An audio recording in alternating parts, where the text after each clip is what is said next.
his speech last night. It appears to be soon.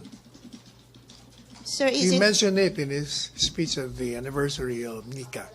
on the reason of spate of violence, sir? Yes, because according to him, as I stated in my statement, the unrest there has become widespread and is being used by the communist rebels to use it as an excuse, and in fact has even made the two provinces a quasi-state, meaning to say that the land claimants there are involved in armed hostilities.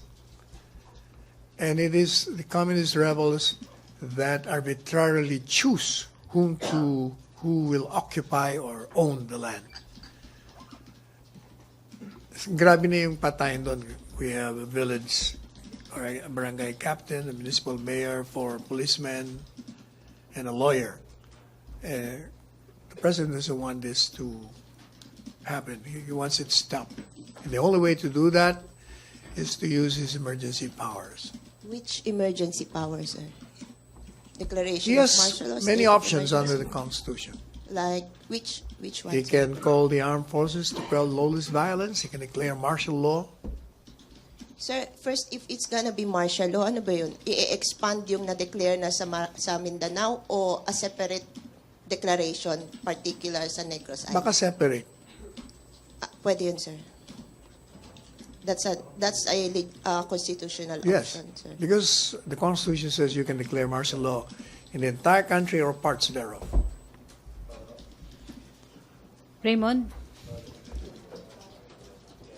Sir, pero hindi ba kaya? I understand that the Philippine National Police just recently sent additional 300 SAF commandos doon sa Negros Oriental. So, hindi kakayanin yung ganong pwersa ng PNP para to stop the spate of killings. From the judgment of the president, it appears to be so. Especially, he mentioned last night that mas marami ang sumusuporta ngayon sa mga NPA. They're taking advantage nga doon sa pagkakagulo ng mga away sa lupa. So, pero hindi naman nagiging parang easy or lame excuse yung NPA na lang basta kung may nangyaring patayan ay Hindi, yun naman propaganda nila yun. Hindi sinasabi nga nila sa atin ang galing yung patayan doon. Tayo raw ang nag-sponsor. That's part of their propaganda warfare. Psychological. Thank you, sir. Okay, RJ and Dentina. Sir, does this mean hindi effective yung previous declaration of the President? Yung declaration of state of emergency and all over the country. I think it still exists right now. Siguro sa parting yun, hindi. Mas malala doon. Kaya kailangan ng stringent measures. Are we that helpless, sir? Meron tayong state of Kung emergency. helpless tayo, hindi na nationwide. tayo makakapagdeklara o makakagawa ng bagay para sirain yun. Okay, sir. Thank you. RJ?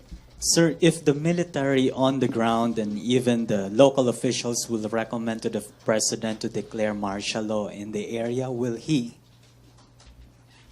Certainly. Okay. He always follow the advice of those people in the know. Okay, Chana?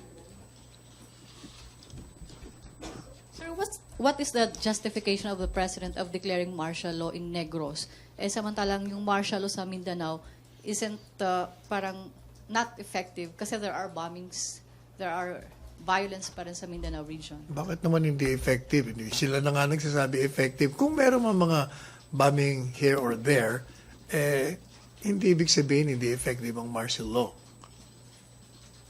The point is, mula nung diniklara ang martial law, ang sinasabi ng mga tao ron, maganda ang kanilang sitwasyon. They're in favor of martial law there. Dahil kung hindi effective yun, di kukontrahin nila.